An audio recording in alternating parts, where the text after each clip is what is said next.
Olá, sábios e sábias, como estão vocês? Hoje a gente vai falar sobre Provérbios 23. Tá difícil, viu, de escolher poucos tesouros aqui, porque esse realmente, assim, a gente precisa falar de tudo. Tem coisas polêmicas aqui hoje, mas eu acho importante a gente falar, né? Não, porque eu não estou emitindo a minha opinião, estou falando o que a Bíblia diz, amém? O primeiro tesouro que eu tirei, versículo 10 e 11, vamos lá. Provérbios 23, 10 e 11. Não mude de lugar uma divisa antiga, nem tome posse de terras que pertencem a órfãos. Deus é o poderoso defensor dos órfãos e defenderá a causa deles contra você.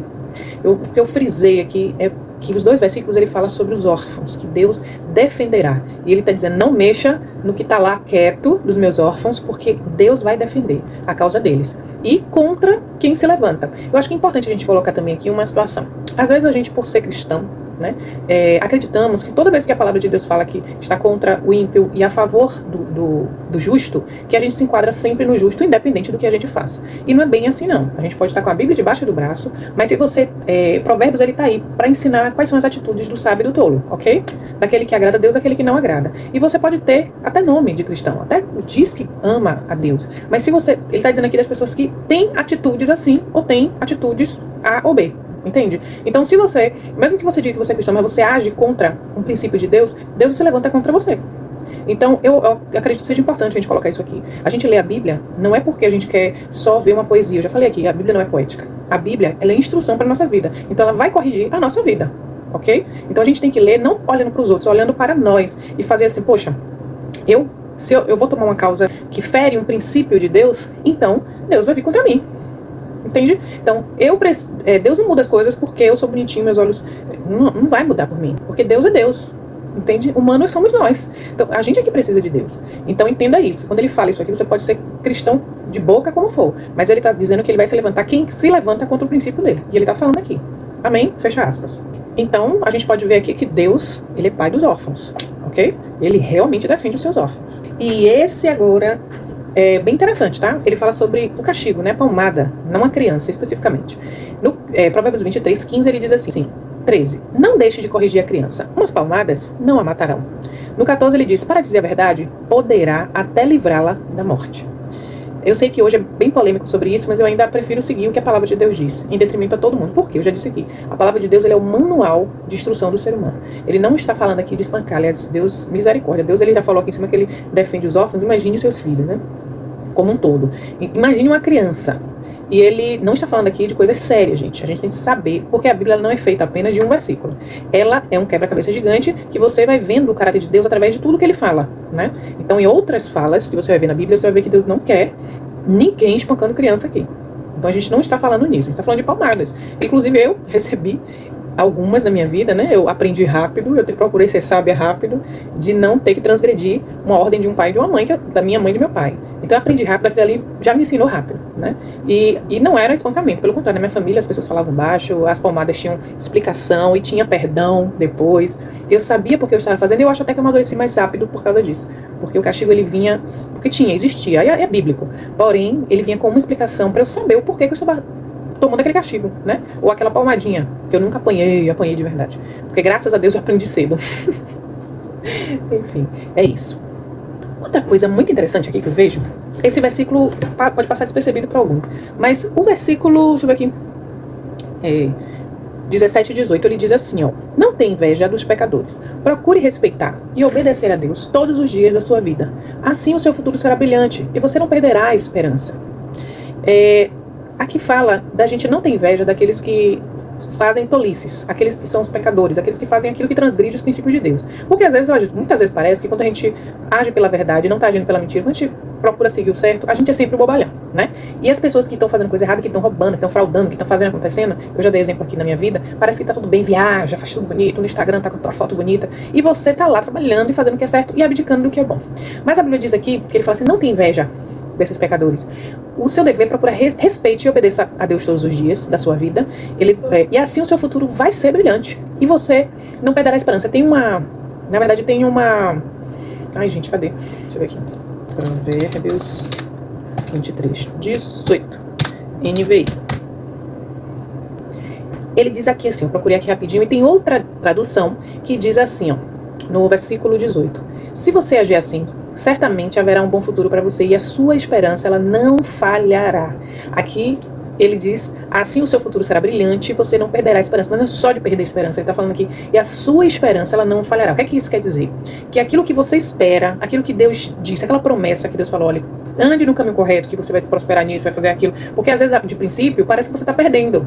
Então, só que você é um crente, você é um servo de Deus, você tem uma esperança, você tem uma palavra que Deus lhe deu.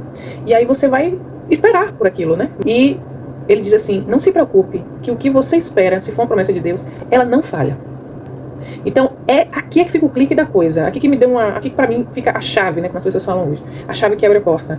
A sua esperança, ela não falhará.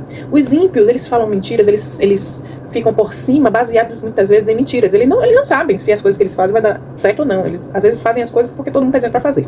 Só que aquilo, às vezes, é pra cair num buraco. E você não. Você, às vezes, diz não pra algumas coisas, né?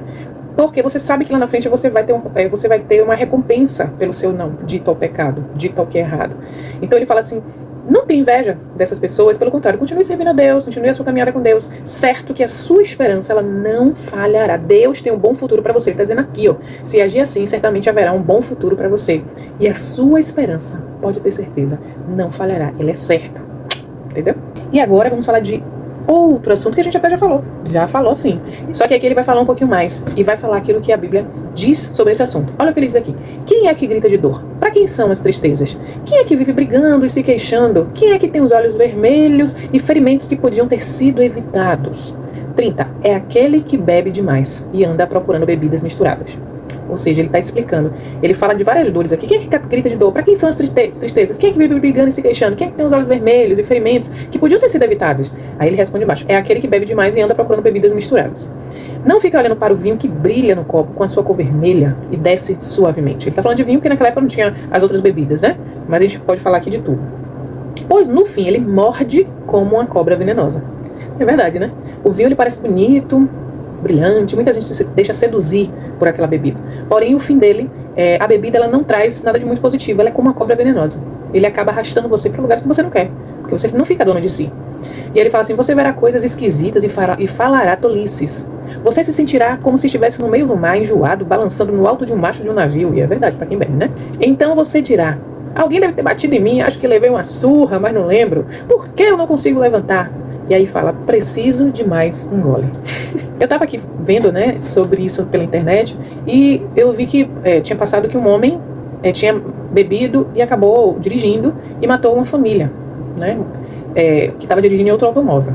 Eu pergunto a você, ele tinha intenção de matar uma família quando ele bebia? Ele não tinha essa intenção, mas a bebida deixou ele ébrio. E, só que diante da justiça hoje, entende-se que ele tem sim intenção, se ele bebe, dirige, ok? Beleza. Mas eu estou dizendo assim, a intenção daquela pessoa, do ser humano, era sair e matar alguém, pelo menos esse não foi. Deixou claro que não, porque hoje a gente vive num mundo maluco, né, gente? Mas esse não foi. E aqui em cima ele fala assim, ó, quem é que grita de dor? Para quem são as tristezas? Quem é que vive brigando e se queixando? Quem é que tem os olhos vermelhos e ferimentos que podiam ter sido evitados? Eu fico me perguntando assim, tem gente que me pergunta, por que você não bebe? E eu nunca bebi. Como as pessoas bebem, né? Já cheguei a provar e tudo, mas nunca fui de beber. Porque eu cresci numa família que não tinha isso na minha família, não se bebia. Todo mundo já era cristão, então não se bebia. Então eu cresci, graças a Deus, num ambiente assim. Porém, claro, eu vivia em escola, faculdade, trabalho, que as pessoas bebiam. E já ocorreu, inclusive, de me oferecerem. E aí eu nunca, gente, mas nunca na minha vida tive vontade de beber. Primeiro que eu já tinha uma educação dentro de casa, eu via que não precisava viver, não precisava ser feliz com aquilo. Eu já era feliz. Segundo, que eu percebia que as pessoas que bebiam perdiam o controle das coisas, e eu não queria isso pra mim. Terceiro, bebida é perigosa. Ela pode, dependendo de onde você usa, pode causar até a morte. Imagine que esse homem, ele não saiu de casa naquele dia, ele saiu pra se divertir. E ele acabou voltando pra casa depois de acabar com uma família inteira. Entende? Então, e eu tenho certeza que ele vai levar aquilo no coração, porque foi uma coisa mal pensada. Na verdade, ele nem pensou. Por causa da bebida que tirou a lucidez dele. E terceiro, e quarto, né, na verdade. E quarto, bebida não traz nada de positivo dentro da gente. Nada. Só doença. Só piora a nossa saúde. Então, eu que nunca bebi, o que me faria beber? Ah, bebe aí porque todo mundo tá bebendo. Ó, sábio, tolo. Sábio ou tolo? Eu prefiro ser sábio. A Bíblia fala muito sobre a bebida. E aí, respeitando aqui quem bebe, eu tô falando o que a Bíblia diz, ok? E eu preferi, na minha vida, seguir o que a Bíblia diz. Ah, mas eu já bebo, eu fico bêbado, mas eu não quero mais beber. Eu quero seguir o que a Bíblia diz. Faça isso a partir de hoje. Peça a Deus a partir de hoje. Se você é escravo, porque muitas vezes alguns já são escravos. O próprio Provérbios, né, falou sobre isso. Que muitos são escravos dela. Então, se você se vê assim, ou se você também não se vê escravo, você acha que você bebe, mas você entendeu que você quer seguir aquilo que a Bíblia diz, passe a fazer parte desse grupo seleto de pessoas que querem ser sábias. E que às vezes não é nem tão seleto assim, basta você querer. Basta você querer servir a Deus, basta você querer fazer a vontade de Deus e deixar para trás tudo aquilo que te danifica, tudo aquilo que te escraviza, tudo aquilo que te torna menos sábio. Entende? Então, eu vou ficar por aqui. Tinha muito mais coisas para falar, é bem verdade. Hoje assuntos polêmicos surgiram, né? Bebida, palmada. Eu não estou falando aqui contra nada, não estou exprimindo a minha opinião. Estou exprimindo aquilo que eu entendo que a palavra está dizendo. E é ela quem está dizendo. Se quiser não concordar, vai discutir com Deus, porque foi ele que trouxe essa palavra aí para nós. Mas, antes de discutir, repensa, conversa com Deus a respeito. Ele está aí onde você está. Ele pode ouvir tudo que você fala, independente de você acreditar que ele está aí ou não. Mas se você crê, é melhor ainda, porque aí você pode se abrir para ele e falar: Deus, sobre essas coisas eu não concordo. O que eu posso fazer? O que eu tenho que pensar sobre isso? O senhor pode me ajudar com relação a isso? Me faz enxergar como o senhor enxerga. Eu quero viver uma vida mais saudável, menos escrava de algumas coisas. E eu quero te entregar a minha vida para que eu possa transformar. Eu quero ser mais sábio, eu quero ser alguém mais lúcido, para enfrentar os meus desafios de forma mais lúcida. Eu quero ser alguém mais inteligente. Então, fala com ele. Isso aqui é só, a gente aqui é só um instrumento, né? Mas você aí pode ter a oportunidade de falar diretamente com o Pai. Hoje você tem essa liberdade, então aproveite. Não importa quem você é, não importa o seu passado, não importa o que você fez ontem à noite. O que me importa é que você quer ser mais sábio e quer falar com Deus para ser mais sábio. Então, se você desligar esse vídeo, dobra o joelho, ou então do jeito que você está aí mesmo, fala com ele. Ele vai te ouvir, tá bom? Fica comigo para ser mais sábio em 2025. Beijo.